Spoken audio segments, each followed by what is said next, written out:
এই কাঁচের টুকরো, মনে হচ্ছে আয়েশার উপর হামলা এখানেই হয়েছে। Sir,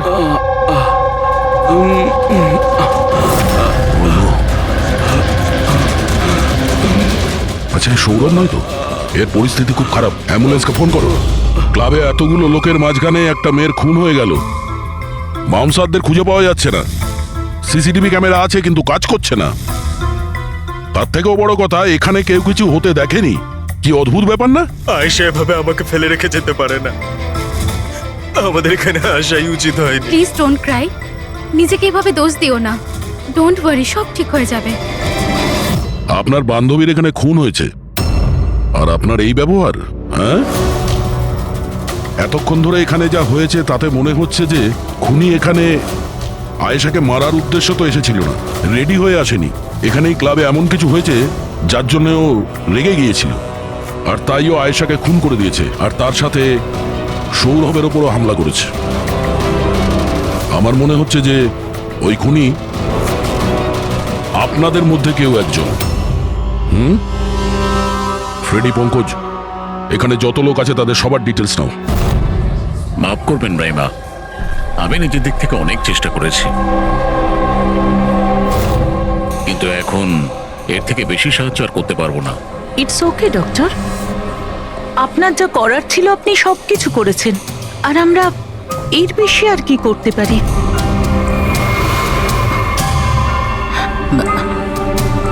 what happen doctor? আপনি ঠিক আছেন তো? হ্যাঁ, আমি ঠিক আছি। আমার একটা অস্বস্তি হচ্ছে। Excuse me. কোথায় যাচ্ছেন আপনি? আমি ওয়াশরুম থেকে আসছি। তানিশা, আয়েশার মৃত্যুর আগে তোমার সাথে ওর ফোনে কথা হয়েছিল, তাই না? আচ্ছা, ওই ফোন কলের ব্যাপারে আমাদের কিছু ডিটেলে বলতে পারবে? স্যার, ডিস্কোতে খুব জোরে মিউজিক বাজছিল বলে আমি বেশি কিছু শুনতে পাইনি। হ্যাঁ, কিন্তু আমি ওকে এটা বলতে শুনেছিলাম। কি হয়েছে বলো না, কি হয়েছে? তোমার কি খুব কষ্ট হচ্ছে? ডাক্তারের কাছে নিয়ে যাব? এটা তুমি কি করছো? মানে আয়েশা এইসব কথা ওই খুনির সঙ্গে বলছিল? স্যার, এর থেকেও বেশি অবাক হওয়ার বিষয় এটাই যে আয়েশার খুনি ওকে বলছিল এখান থেকে পালিয়ে যেতে। আশ্চর্য ব্যাপার, খুনি আয়েশাকে পালিয়ে যেতে বলছিল, অথচ আয়েশা খুনির চিন্তা করছিল। আচ্ছা, তুমি একটা কথা বলো তো, তুমি ওই ভয়েসটা চিনতে পারবে যার সাথে আয়েশা কথা বলছিল? না স্যার। স্যার, কিন্তু খুনি যখন আয়েশার ব্যাপারে এত চিন্তা করছে তাহলে ওকে মারলই বা কেন? সেটাই তো, খুনি ভিকটিমের চিন্তা করছিল আর ভিকটিম খুনির চিন্তা করছিল।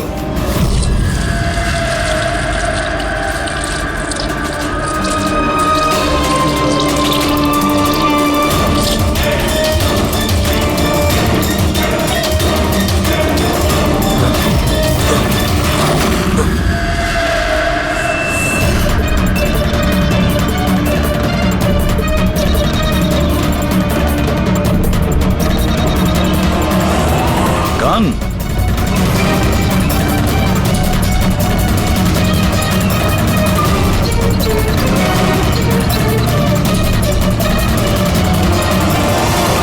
স্যার, ওর যেখানে গুলি লেগেছে সেটা ছাড়া ওর শরীরে আর কোথাও আঘাতের চিহ্ন নেই। মনে হচ্ছে খুনি হঠাৎ এখানে এসে ওর উপরে গুলি চালিয়ে দিয়েছে। এরকম হতেই পারে। এই দেখো, এখানেও রক্ত। একটা কথা বুঝতে পারছি না স্যার, খুনি গানটা এখানে ফেলে রেখে গেল কেন? ও তো নিজের সঙ্গে গানটাকে নিয়েও যেতে পারত। সেটাই তো আশ্চর্য ব্যাপার যে খুনি এই গানটা এখানে এই ক্রাইম স্পটে কেন রেখে গেছে?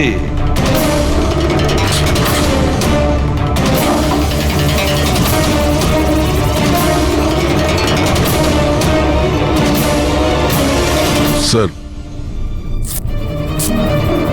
এই দেখুন, নিচে এখানে এই টেপটা আটকানো ছিল। ওয়াশ বেসিনের নিচে টেপ? মনে হচ্ছে এখানে টেপ দিয়ে কিছু আটকে ছিল যেটা এখন এখানে নেই। হতে পারে এই কেসের সঙ্গে রিলেটেড কিছু। নিশ্চয়ই দেখতে হবে। রায়মা দেবী, ডক্টর যশবন্ত আপনার ডক্টর ছিলেন তো? আপনারা এখানে এই টেবিলেই বসেছিলেন? হ্যাঁ, আসলে উনি আমার অসুখের কথা বলতেই আমার সাথে দেখা করতে এখানে এসেছিলেন। খুব ভালো মানুষ ছিলেন উনি। আজ যখন আপনি ওর সঙ্গে কথা বলছিলেন আপনার কি মনে হয়েছিল যে কোনো ব্যাপার নিয়ে ও একটু ডিস্টার্ব ছিল? ডিস্টার্ব তো নয়, কিন্তু হ্যাঁ, হঠাৎ করে ওনার শরীর খারাপ হয়ে গিয়েছিল আর উনি এক্সকিউজ মি বলে ওয়াশরুমে চলে গিয়েছিলেন। আমি তো ভাবতেই পারিনি যে এরকম একটা ঘটনা ঘটবে। স্যার, হ্যাঁ, এ হলো এই কফি শপটার ম্যানেজার। এখানকারও সিসিটিভি ক্যামেরাগুলো কাজ করছে না। স্যার, 2 ঘন্টা আগেও তো কাজ করছিল, কিন্তু হঠাৎ করে টেকনিক্যাল প্রবলেম হয়ে যায়, সেই জন্য ইঞ্জিনিয়ারকে ডেকেছি আমরা।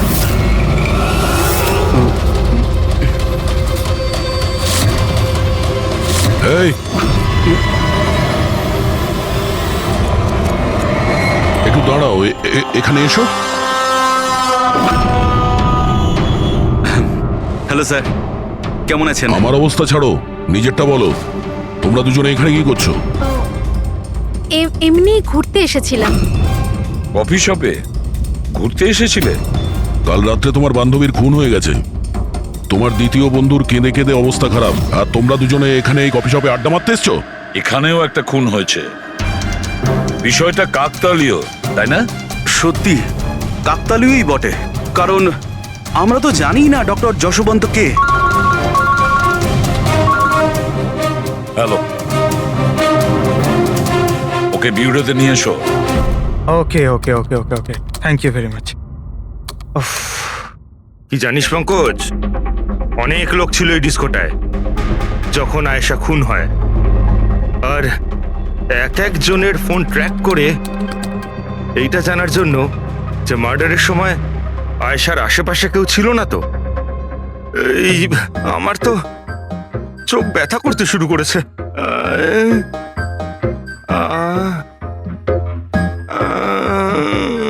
আরে স্যালাডগুলো চোখে লাগানো বন্ধ করুন ফ্রেডি স্যার। আরো কত লোকের নাম্বার ট্রাই করতে হবে, কাজ করুন। ভগবান। সৌরভ, এখন তোমার শরীর কেমন? শরীরের আঘাত না হয় আজ নয় কাল ঠিক হয়েই যাবে স্যার, কিন্তু যা আমি ওই দিন দেখলাম সেটা হয়তো সারা জীবন কোনোদিনও ভুলতে পারবো না আমি। না আমি ওই পাবে যেতাম, আর না আমি আয়েশার চিৎকার শুনতে পেতাম। কিন্তু আয়েশার পিছন পিছন তো তুমি গিয়েছিলে, ও তোমার সঙ্গে ভালো করে কথা বলেনি সেই জন্য। এই কথাটা সত্যি স্যার যে আমি আয়েশার পেছনে গিয়েছিলাম, কিন্তু আমি যখন ওকে ড্রিঙ্ক অফার করলাম ও বারণ করে দিল স্যার। ইনফ্যাক্ট ও আমার ইনসাল্টও করলো স্যার। তাই আমার খুব খারাপ লেগেছিল স্যার, আর তাই আমি ওর পিছু নিয়েছিলাম। ও মাই গড, কে করলো এইসব কিছু? চলো তোমাকে আমি হসপিটালে নিয়ে যাই। হেই হেই দাঁড়াও, আরে দাঁড়াও। আর তারপরে? স্যার আমার এখনো মনে আছে যখন আমি ওর রিস্টটা ধরেছিলাম স্যার, সেটা একেবারে নর্মাল ছিল না। ওটা নর্মাল মানুষদের রিস্ট ছিলই না। আমার খুব অদ্ভুত ফিল হয়েছিল স্যার।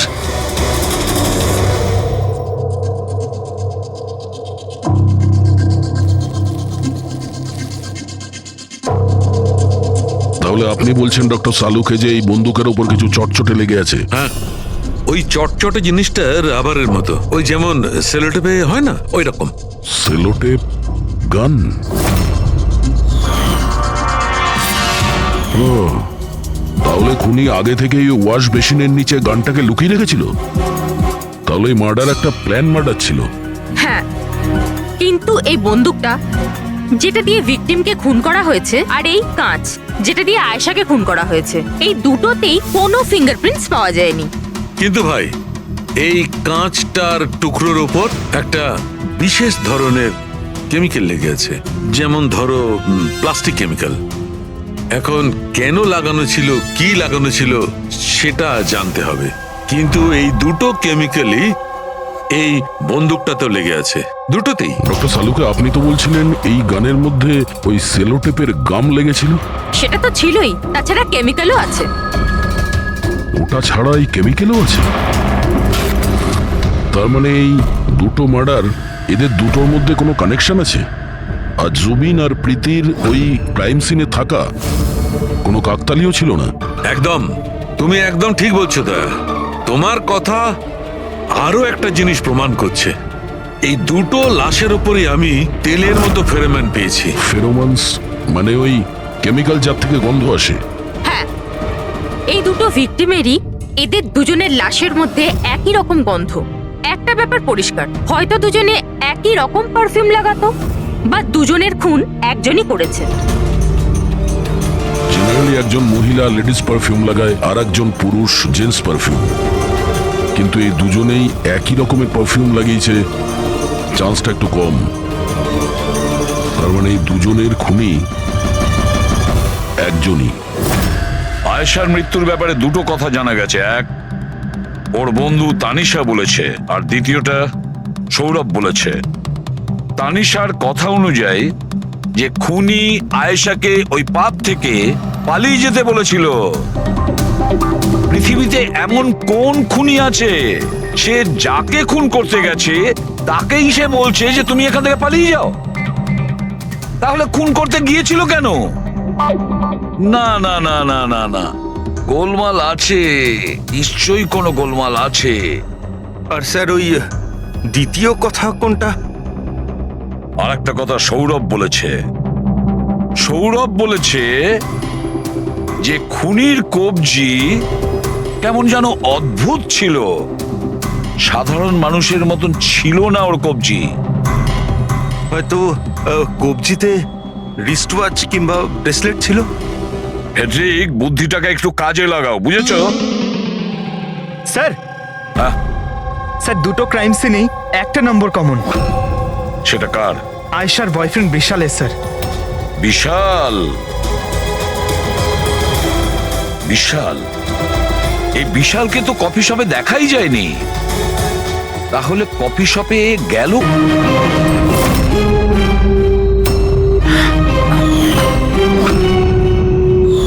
রায়মা দেবী, আপনি আর এখানে? স্যার, এটা আমারই বাড়ি, কিন্তু আপনারা এখানে ওনাকে কি খুন করেছে সেটা জানতে পেরেছেন? রাইমা, এরা কারা? CID officers. আপনারা প্লিজ ভেতরে আসুন, প্লিজ কাম।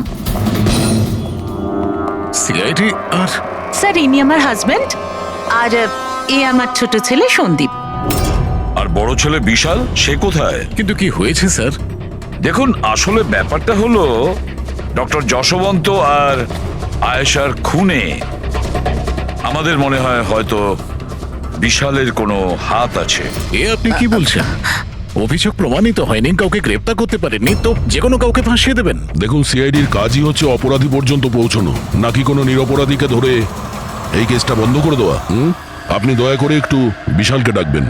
দাদা খুন করতেই পারে না, আপনারা দয়া করে ওকে ধরে নিয়ে যাবেন না। সন্দীপ, আমরা কিন্তু তোমার দাদাকে এখানে ধরতে আসিনি, আর আমরা এটাও বলিনি যে তোমার দাদা কিছু করেছে। আমরা তো তোমার দাদাকে কিছু প্রশ্ন করব, ব্যাস।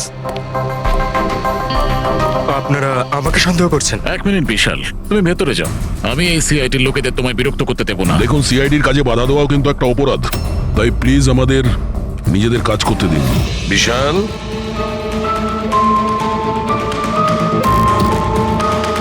ডক্টর যশবন্ত খুন হয়েছেন ওই ক্যাফেতে, আর তুমি সেই মুহূর্তে ওই ক্যাফেতে ছিলে।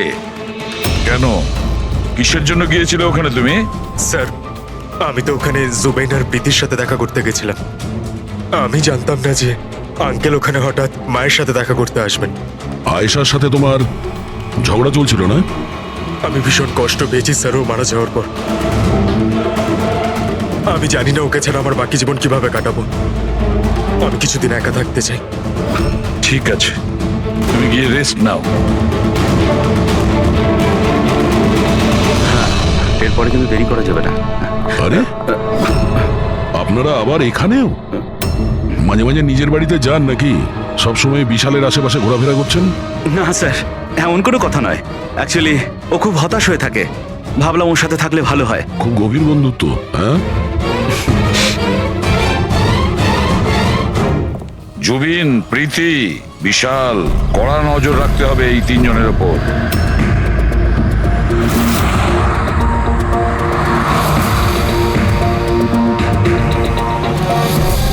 তিনজনের বাড়িতে এমন ক্যামেরা ফিট করেছি না স্যার, একটা মাছি ঢুকলেও সব টের পেয়ে যাবো আমরা।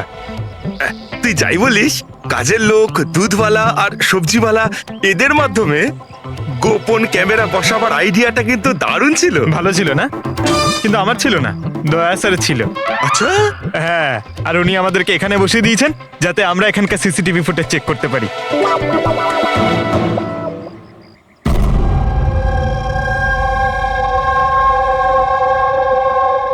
আরে বস, বস একটা বড় সূত্র হাতে এসেছে যেটা এই কেসটার সলভ করতে সাহায্য করবে। সেটা কখন বলবে?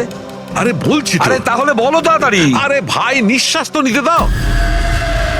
তোমার মনে আছে ওই যে ভাঙা কাঁচের টুকরোটায় আমি প্লাস্টিক কেমিক্যাল পেয়েছিলাম? হ্যাঁ ডক্টর সালুকে, কি ওই কেমিক্যালটা? ওটা হচ্ছে গ্রাফিন, যেটা নকল চামড়া, আর্টিফিশিয়াল স্কিন বানানোর কাজে লাগে। Artificial skin, aesthetic skin, aesthetic skin, aesthetic. দয়া, মনে আছে সৌরভ কি বলেছিল? যে খুনির হাতের ওপর ও অদ্ভুত কিছু দেখেছিল। Aesthetic skin, aesthetic arm. তাহলে কি এই খুন কোনো রোবটের মাধ্যমে হয়েছে? মানে খুনির ওইভাবে সাহায্য চাওয়া এটা তো নয় যে এই খুনটা আনইনটেনশনালি হয়েছে, না চাইতে? না দয়া, অনিচ্ছাকৃত খুন এইভাবে হতে পারে না। আর রইল কথা রোবোটিক আর্মের। এই রোবোটিক আর্ম তো কারোর কথা মতোই চলতে পারে, তাই না? আচ্ছা সালুখে, এমন কোন লোক আছে যে এই রোবোটিক আর্ম বলো, অস্থেটিক আর্ম বলো বা রোবোটিক আর্ম বলো, এই সব কিছুর ব্যাপারে খুব ভালো রকম দখল আছে? হ্যাঁ আছে তো, ডক্টর জাসমিন। তাহলে দেখা করা যাক ওই ডক্টরের সঙ্গে।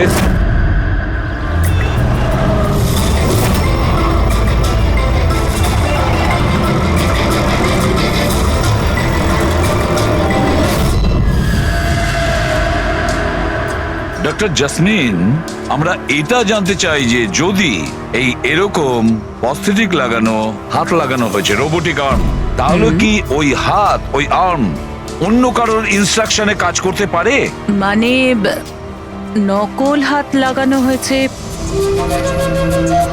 একে, কিন্তু এই হাত দিয়ে কি কাজ করাতে হবে তার কন্ট্রোল এর কাছে নেই, বিয়ের কাছে আছে, তাই তো? কারণ আমাদের সন্দেহ হচ্ছে যে খুন নিজের ইচ্ছায় করছে না, কেউ ওকে দিয়ে করাচ্ছে। স্যার, এটা শুনে যতটা কঠিন মনে হচ্ছে আসলে ততটা কঠিন নয়। হ্যালো, দামিনীকে একটু ভেতরে পাঠাও। হ্যাঁ, সেই রুগীটাই যার কাল টেস্ট হয়েছিল। রুগী?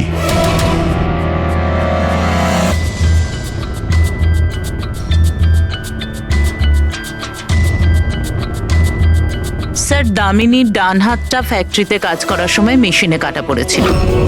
হ্যাঁ স্যার, মেশিনে আমার হাত ঢুকে গিয়েছিল। তাই জন্য ওকে নকল হাত লাগিয়েছি, যার কন্ট্রোল মানুষের ব্রেনের দ্বারা হয়। একটা নকল হাত মানুষের মাথা দিয়ে কাজ করছে কি করে? স্যার, সায়েন্স খুব উন্নতি করেছে। আসলে এই ধরনের নকল হাত সায়েন্সের একটা খুব বড় আবিষ্কার। এটাতে এক ধরনের চিপ আছে, মানে সফটওয়্যার, যেটা ব্রেনের দ্বারা কন্ট্রোল করা হচ্ছে। মানে মানুষের ওঠা বসা যেমন ভাবে আসল হাত পা নাড়ানো যায়, সেইভাবেই এই নকল হাত পা নাড়ানো হয়, যেটা ব্রেন কন্ট্রোল করে। গ্রেট, বিজ্ঞান সত্যি অনেকটা এগিয়ে গেছে। সত্যি রোবোটিক আর্ম।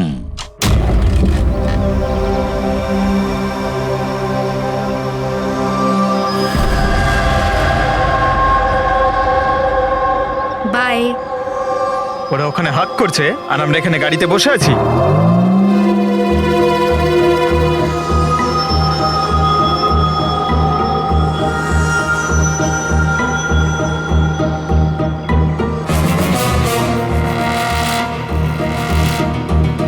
ফ্রেডি স্যার, এই বিশাল তো প্রীতির বাড়িতে যাচ্ছে।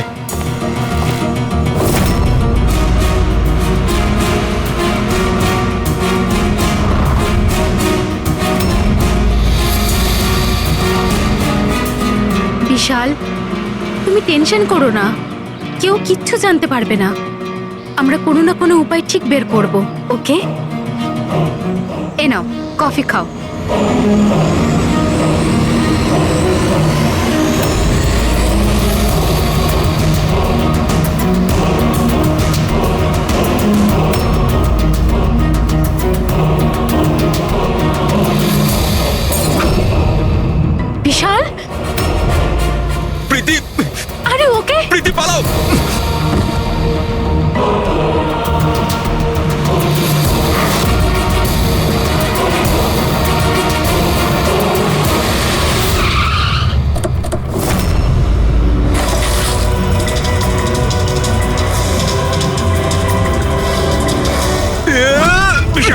না বিশাল ছাড়ো।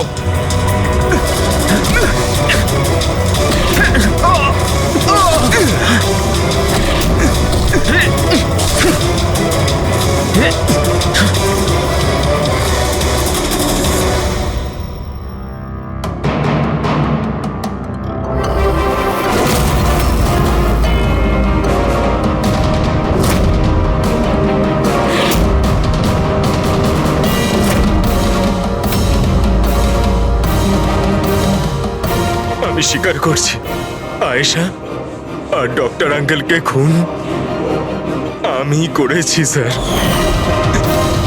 তুমি এখানে কি করছো?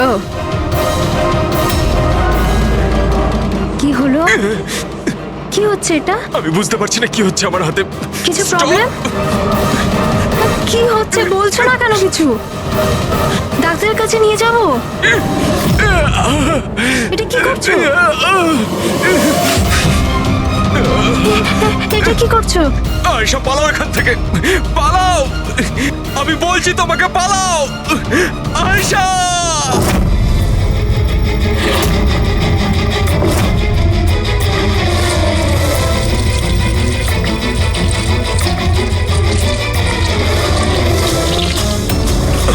ডক্টর পালিয়ে যাও এখান থেকে।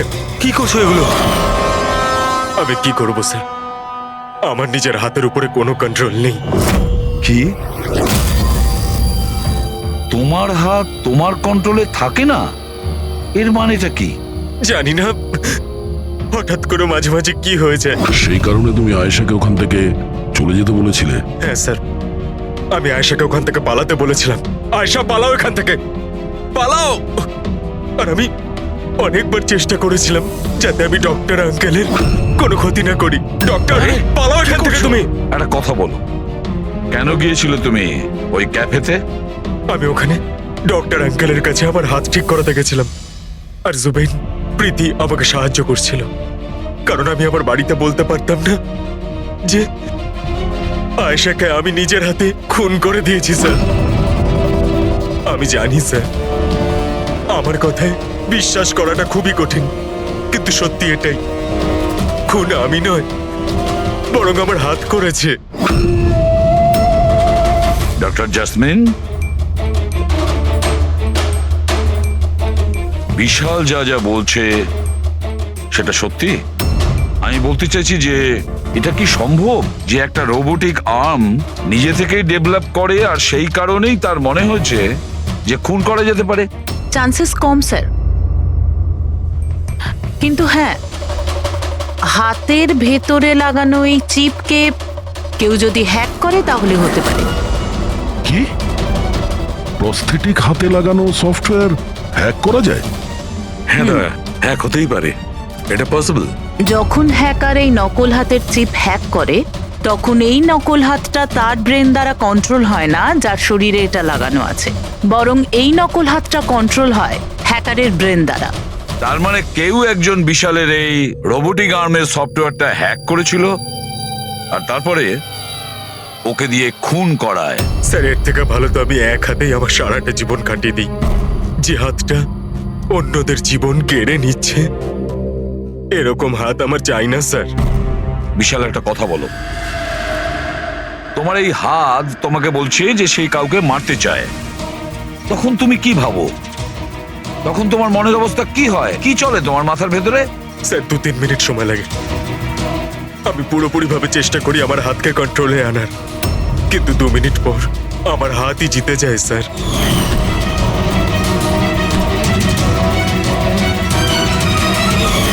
চিন্তা করো না, এবার আমরা তোমার এই রোবোটিক আর্মের ভেতরে একটা ট্রান্সমিটার ফিট করব, আর যার থেকে আমরা জানতে পারবো যে ও কাউকে মারতে চায় বা হয়তো কারোর থেকে ইনফরমেশন পাচ্ছে যে তুমি গিয়ে খুন করো, সেটাও আমরা জানতে পারবো। আচ্ছা বিশাল, একটা কথা বলো, তোমার আসল হাত হারালে কি করে? স্যার, আমি গত বছর ঘুরতে যাচ্ছিলাম, সেখানে একটা রোড অ্যাক্সিডেন্ট হয়। ব্যাস। জীবনে আমাদের অনেকবার পরীক্ষা দিতে হয়। স্যার, আমার পরীক্ষা তো শেষ হওয়ার নামই নিচ্ছে না। যখন নকল হাত নিয়ে সারাটা জীবন কাটাবো ভেবে নিলাম, তখন এই হাতটাই আমার জীবন শেষ করে দিচ্ছে স্যার। বিশাল, আমরা তোমাকে কথা দিচ্ছি, না তো তোমার একটা হাত দিয়ে জীবন কাটাতে হবে, আর না তো ওই আসল অপরাধী স্বাধীনভাবে ঘুরতে পারবে।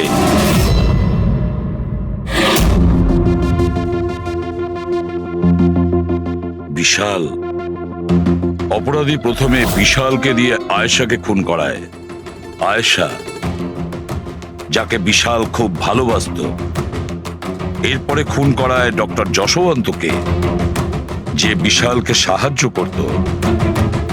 এরপরে প্রাণ নিতে চেষ্টা করে প্রীতির, যে বিশালের বন্ধু ছিল। এরা প্রত্যেকেই হলো বিশালের শুভাকাঙ্ক্ষী, আর এরা প্রত্যেকে বিশালের আপনজন। সবাই বিশালের খুব কাছের মানুষ। তাহলে এই অপরাধী কে হতে পারে? কে সেই অপরাধী? এও তো কোনো কাছের মানুষ হতে পারে, বিশালের কোনো আপনজন। পঙ্কজ, বিশালের অ্যাক্সিডেন্টের পুরো ডিটেল আমার চাই, A to Z। Hello sir, আমি Jashpal. Computer expert? Yes sir. Computer hack করতে পারো? যত বড়ই কম্পিউটার হোক বা সার্ভার, এক তড়িতে হ্যাক করতে পারি। রোবোটিক আর্মের সিস্টেম হ্যাক করতে হবে, পারবে? নিশ্চয়ই স্যার, পারবো। এতে সবকিছু পেয়ে যাবে। হয়ে যাবে স্যার। আর এটার জন্য আমি ট্রেস রাউটিং এর ইউজ করব। সেটা আবার কি? হ্যাঁ স্যার, এই টেকনোলজিটার সাহায্যে বিশালের আশেপাশে প্রত্যেকটা কম্পিউটারকে আমি দেখতে পাবো। মূলত মেশিনের মধ্যে যে হোস্ট নেম আর অ্যাড্রেস থাকে সেটাকেই হ্যাক করতে হয়। আচ্ছা। আর ট্রেস রাউটিং এর সাহায্যে আমরা শহরের যে কোনো জায়গায় বসে থাকা যে কোনো হ্যাকারকে খুব ইজিলি খুঁজে বের করতে পারবো। ফ্যান্টাস্টিক। আর যে বিশালের রোবোটিক আর্মের সিস্টেম হ্যাক করেছে, এবার আমরা ওর সিস্টেমকে হ্যাক করব।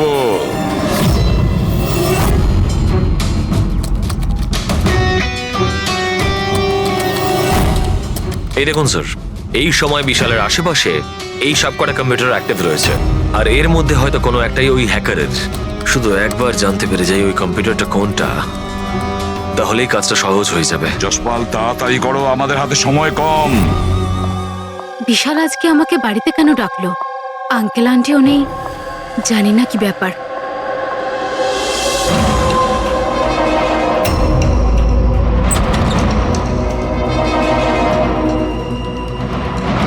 বিশাল, বিশাল। প্রীতি, তুমি জানো যে আমি তোমাকে মারার চেষ্টা করেছি, তবুও তুমি আমার কাছেই এলে। বিশাল, তুমি তো আমাকে ফোন করে এখানে ডাকলে। আমি? হ্যাঁ। আমি কখন ডেকেছি? তুমি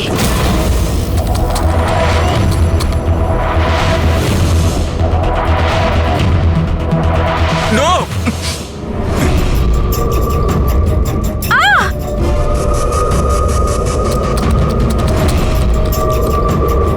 পালাও প্রীতি! বিশাল, প্লিজ বিশাল, পালাও প্লিজ। এখান থেকে! Vishal please, Vishal, Vishal please.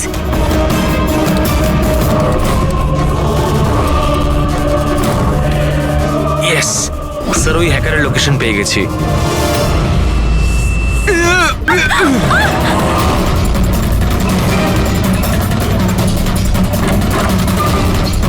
Sir, আপনি এখানে কি করছেন? বিশাল প্লিজ।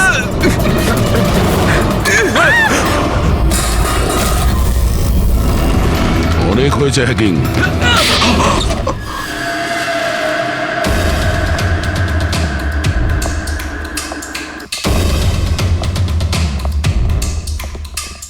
আবার এসে গেলেন আপনারা।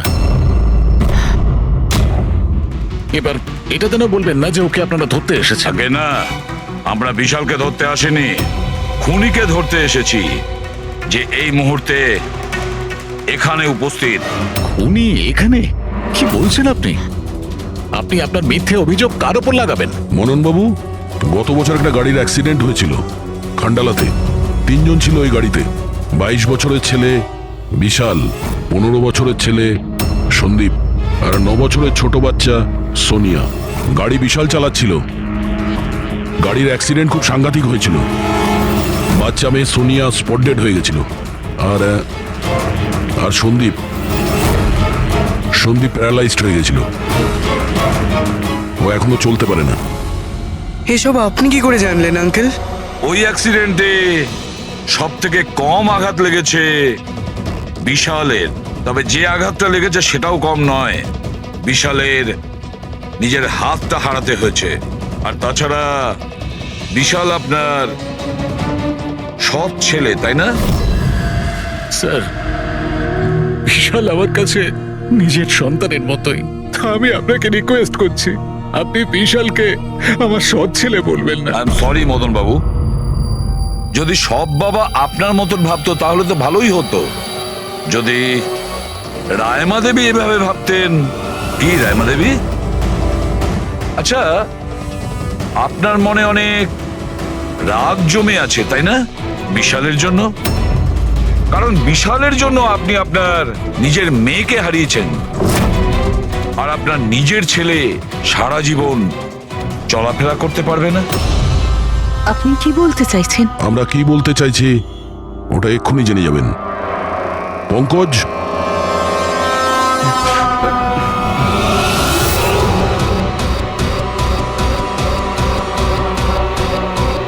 সরি আন্টি, কিন্তু আমি ওদের সবকিছু বলে দিয়েছি যে আপনার বলার জন্যই আমি এসব করেছি। আমি ওই সফটওয়্যারগুলোকে হ্যাক করেছিলাম, আর আমি সব জায়গার সিসিটিভি গুলোকে হ্যাক করে বন্ধ করে দিয়েছিলাম।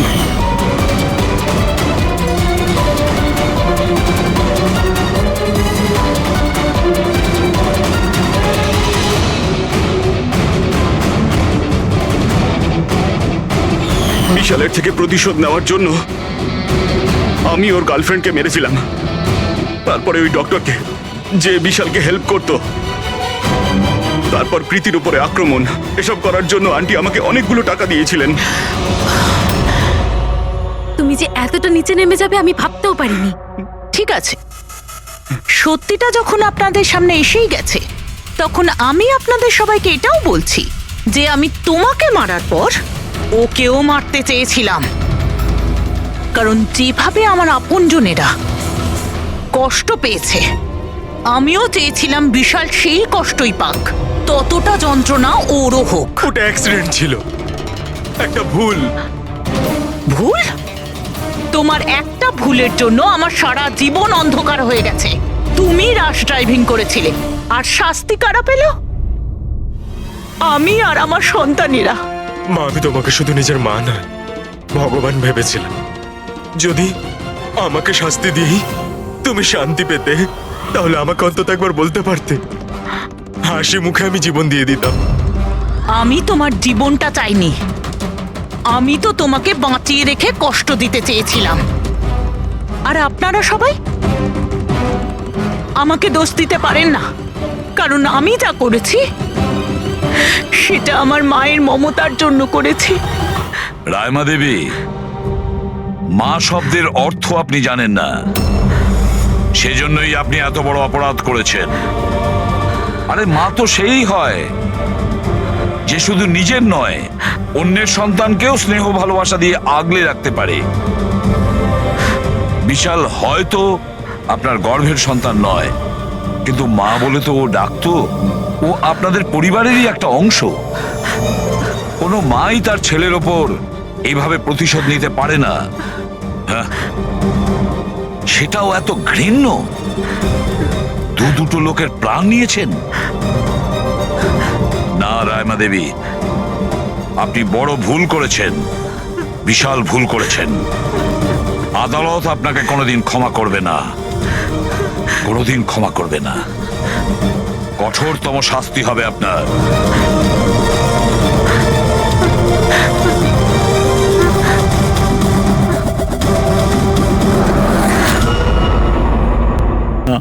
এ কোথায় যাচ্ছিল ডেলিভারি করতে? কোথাও নয় স্যার, আজ তো ওর ছুটি ছিল, ওই জন্য আমার বাইক নিয়ে ঘুরতে বেরিয়েছিল। আচ্ছা, ওর বাড়ির অ্যাড্রেস দিতে পারবেন? স্যার, ওর বাড়ির অ্যাড্রেস তো নেই, ও এই দোকানেই শুতো। আচ্ছা, জিনিসপত্র কিছু? স্যার, এই ওর একটা বাক্স আছে। এটা?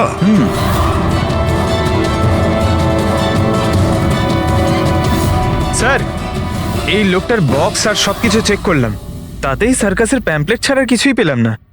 হয় ও সার্কাস খুবই পছন্দ করত, না হলে নিজের ফ্রি টাইমে প্যাম্পলেট বানিয়ে টাকা রোজগার করত। এটা এমন একটা মার্ডার যাতে কোনো সাসপেক্টই নেই। আচ্ছা, বিবেকের মতো এই ধরনের গরিব লোকদের মেরে কার কি লাভ হতে পারে? সেটাই তো। আর ওদিকে সূচি, দ্বিতীয় মার্ডার, যারা সন্দেহের তালিকায় অগণিত, তাদের মধ্যে যে কেউ গাড়ির সামনে গিয়ে গুলি করে মারতে পারে সূচিকে। না বস, আই এম সরি, বাট আমি তোমার সঙ্গে একমত হতে পারছি না। কোন কথা? সেটা এই যে কেউ একে পাশ থেকে গুলি করেছে। তার মানে? স্যার তার মানে এটা। আরে এটা তো রাইফেলের গুলি।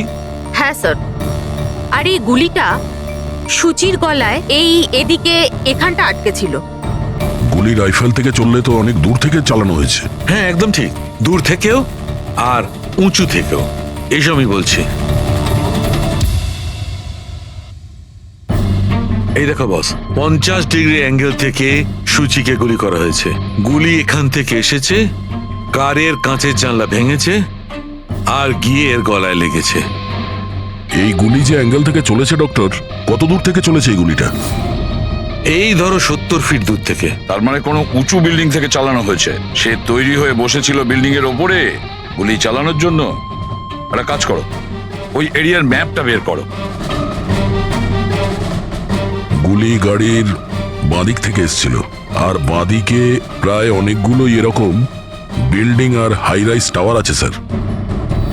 যে জায়গায় ওদের দুজনে ঝগড়া হয়েছিল সেখান থেকে সূচির লাশ যেখানে পাওয়া গেছে, তার মধ্যে প্রায় 15 থেকে 20টা টাওয়ার আছে। এর মধ্যেই কোনো একটা বিল্ডিং থেকে গুলি চালানো হয়েছে।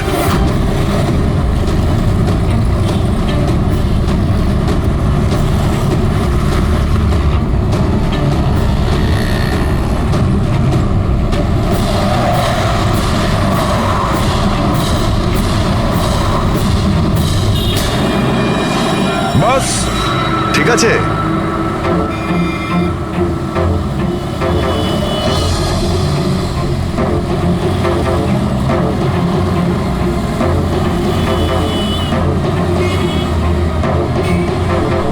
এই অভিজিৎ স্যারের হাতে ওটা কি? মার কাছে ফ্রেডি, ঠিক সেই হাইটে যে হাইটে সূচির গুলি লেগেছিল। আর আমার হাতে এই ডিজিটাল ডিস্টেন্স রিডার আছে। এর থেকে এই লেজার লাইট যদি ওই মার্কেট ঠিক যায়, তাহলে তার মানে গুলি এখানে এই বিল্ডিং থেকেই চালানো হয়েছে। সব মাথার উপর দিয়ে গেল। ঠিক আছে, এটা এখনই করে দেখছি। হ্যাঁ দয়া, আমি তৈরি। ওকে অভিজিৎ, একটু ডান দিকে এসো, ডান দিকে। হ্যাঁ, ঠিক হালকা আছে। হ্যাঁ একটু বাঁদিকে। ব্যাস ব্যাস ব্যাস, ঠিক আছে। একটু পেছনে, একটু পেছনে। দেখেছো, এই লেজার ঠিক ওই মার্কে হিট করছে না, হিট করছে না ওখানে। গুলি এখান থেকে চালাইনি স্যার। এক্স্যাক্টলি। আরে স্নাইপারের কাছে অত সময় ছিল না নিশানা ঠিক করার জন্য যখন ও সূচিকে গুলি চালিয়েছিল। একটা কাজ করি, অন্য কোনো বিল্ডিং এ যাই। ঠিক আছে, চলো।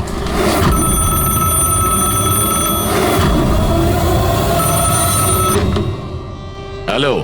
হ্যাঁ হ্যালো। আচ্ছা, এটা কি ফ্যান্টাসি সার্কাস জয়পুর রাজস্থানের অফিস? হ্যাঁ ঠিকই, বলুন। দেখুন, আমি মুম্বাই সিআইডি থেকে এসিপি পদ্মুমান বলছি। আপনার ওখানে কোনো বিবেক নামে কেউ কাজ করতো? হ্যাঁ হ্যাঁ, বিবেককে আমি চিনি তো।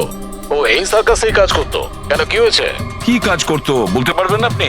দেখুন স্যার, আপনার সঙ্গে সারাদিন ফোনে কথা বললে আমার শো ক্যান্সেল হয়ে যাবে। আমি আপনার কথা আমার মালিককে বলে দিচ্ছি, উনি আপনাকে ফোন করে নেবেন, ঠিক আছে? হ্যালো।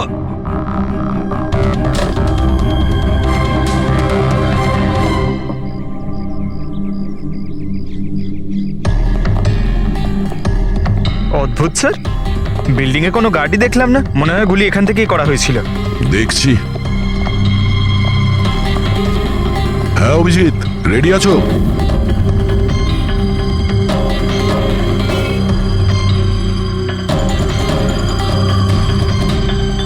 না অভিজিৎ, এখান থেকে টার্গেট ঠিকঠাক লাগছে না। একটু ডান দিকে এসো, ডান দিকে আর একটু। হ্যাঁ, পারফেক্ট পারফেক্ট। এখানে লেগে গেছে নিশানা। তার মানে হলো সূচি এখানেই ছিল যখন ওর গুলি লাগে। পঙ্কজ, ফ্রেডি, একটু আশেপাশে দেখো ওই স্নাইপার কোনো প্রমাণ ফেলে গেছে কিনা। কিন্তু ভাই দয়া, এখানে তো কোনো স্পিড ব্রেকারও নেই। সে এমন কোন স্নাইপার হবে যে ওই বিল্ডিং এ বসে এত দ্রুত যাওয়া কোনো গাড়িতে নিশানা লাগাবে যেটা